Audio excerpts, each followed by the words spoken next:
You've seen The Summer I Turned Pretty, but what you haven't seen is the real-life drama behind the cameras of the actress who plays Belly. Before Lola Tung carried one of the hottest shows on streaming, she faced years of rejection. If you've ever wondered what happens after the big break, stay with me. I thought this summer was going to be like all the other summers. But it's not. Because I won't let it be. I liked you better with glasses. Too bad. I like me better without them. So who is Lola Tung? Oh my goodness, I love this question! Lola Tung was born in New York City in October of 2002. But it's like a weird thing having New York City be your sort of like hometown. Because I mean, like, I want to be here for the rest of my life. But now we're getting really deep into this answer. To a multicultural family with Swedish, Chinese, and Eastern European roots. Middle school is where the acting bug first bites. She plays the Tin Man in the production of The Wizard of Oz and loves every minute of it. Okay, I was the Tin Man in The Wizard of Oz. That's my big. That's first huge. one. Yeah. Yes. How, looking back, do you feel like the costume was well made? Oh, I mean, I think I like thrifted the jacket and then I got some silver rain boots. And, Gotcha. But it was enough. You felt like you could act in it. absolutely. It was Okay, great. good. From there, Lola auditions for the LaGuardia High School of Music and Art and Performing Arts. It's a public, audition-only performing arts school near Lincoln Center, nicknamed the Fame School after the movie Fame that it inspired. Alumni include Timothée Chalamet, Jennifer Aniston, and Nicki Minaj. Getting accepted is a big deal, and Lola gets in. At LaGuardia, she studies drama every day. Real scene work, voice training, monologues, showcases. But there's one big problem. Early on, she's not the star student. And then what about high school? High school was, I didn't do as many shows. It was more like classes and scenes, and I was studying drama in high school. So I was Apostle number 9 in Jesus Christ Superstar. All right. That was a good one. That's my favorite of the apostles in that show. Thank you.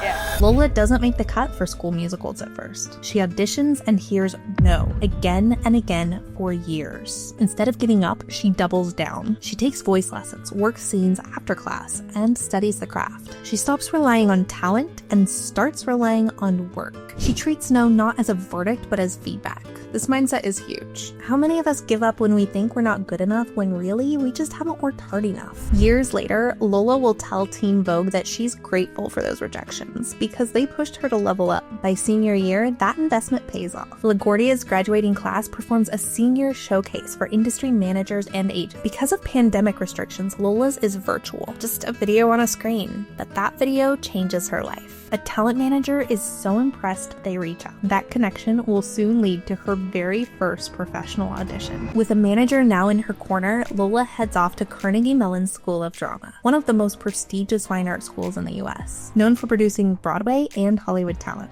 Think Josh Gad and Matt Bomer. So here's the dorm room. Look over here first, and now take a little look over here, because there's no wall there. Got some cute little photos. I actually took this. I'm very proud of this photo. That one's a little throwback, if you watched last season.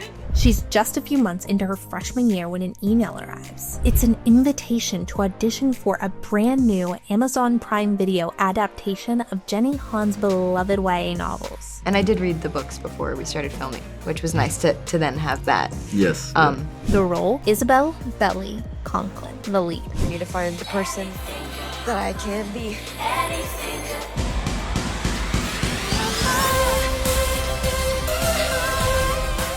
The audition process unfolds entirely on Zoom. Lola records her first tape in her Pittsburgh apartment with roommates reading lines off camera. Callbacks and chemistry tests all happen virtually. I guess I always feel like the supporting character around her, which normally I don't mind.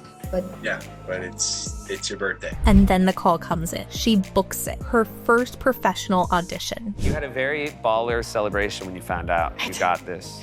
Yes. What did you do? Tell everybody, because it is exactly what I would do if I got a huge part. Okay, I'm glad. I mean, it's the only thing to do. My roommates came home and we all made dinner and watched Zootopia. Yeah. That was it. Yeah. That's how Shout out you to them. do it. Yeah. Now comes the decision that turns a promising start into a real risk. She steps away from Carnegie Mellon to film The Summer I Turned Pretty. Your very first acting role, and is this your very first television appearance? It is, yes. What? Wow. Very excited to be How here. do you feel in this moment that you're in? Oh my gosh, I'm so excited. I'm thrilled. I was in my second semester of my first year of college at Carnegie Mellon in Pittsburgh, and I had just started working with my manager, and she sent me this audition and was like, I think, you'd be really right for it. And I sent in tapes, but I, was very focused on school and my education. I was studying acting. She's 18. The safety net of school? Gone. In its place, a 4-month shoot in Wilmington, North Carolina. A first time in front of film cameras. It's your first professional acting job, which is crazy because you're so phenomenal, so talented.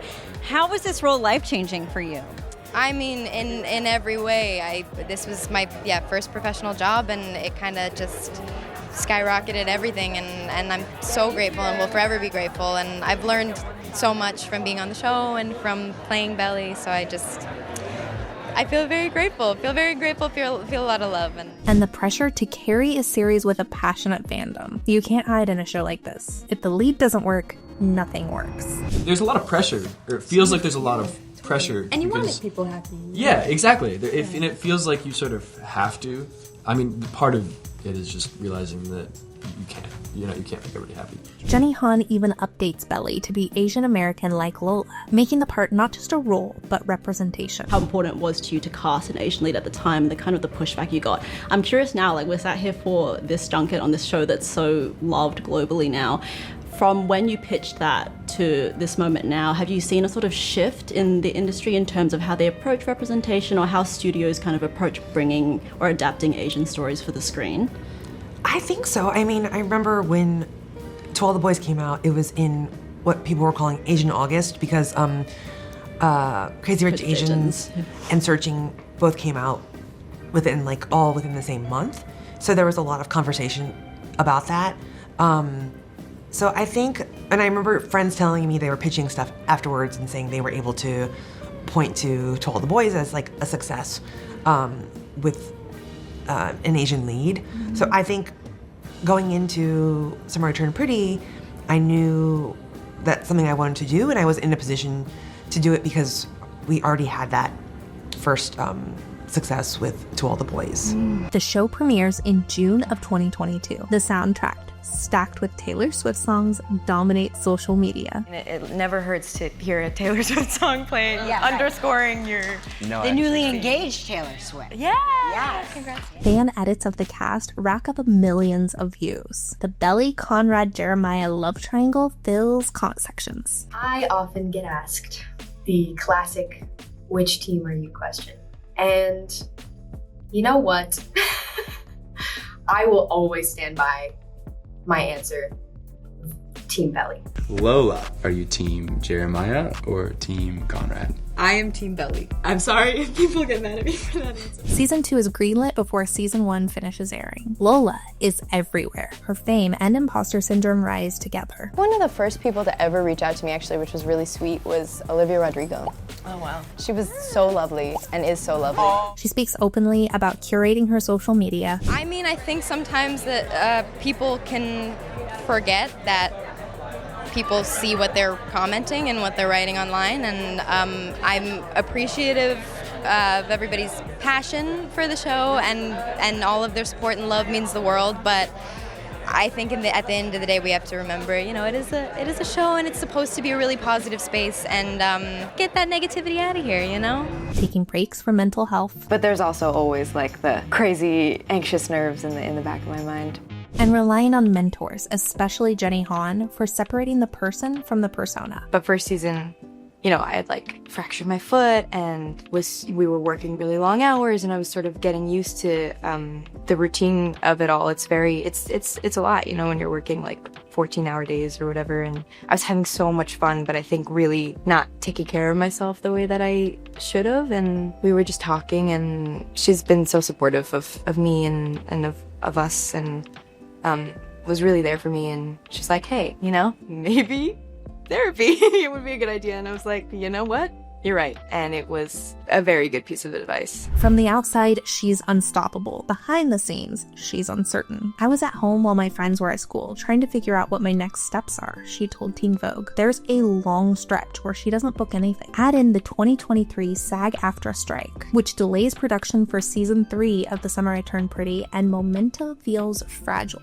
Then she pivots in 2024. Broadway debut in Hadestown. She's making her Broadway debut in Hadestown, February 9th through March 17th. Please welcome to the show, Lola Tung, everybody. Hold you close, I don't wanna ever have to let you go. Suddenly there's sunlight, bright and warm. It's a 6-week run, 8 shows a week, live vocals, no second takes. Broadway World says she had the crowd with her from minute 1. Next, she takes on bold film roles. Forbidden Fruits, a female-led witchy horror slated for 2026. You're also about to be in an upcoming horror film, which is a big switch from, what we know you as. It's called Forbidden Fruits. What was it like working on that? It was incredible. I was working with a lot of really, really talented women, and the director's amazing. It's her first feature, and she's so smart and thoughtful, and I'm so excited for people to see it. And The Young People, a neon thriller from Oz Perkins. Each choice signals a deliberate stretch beyond YA romance. She turned her pause into a reset. Have that confidence in yourself, and I remember just coming back and feeling confident and feeling like I was able to hold my own in conversations, and I just felt like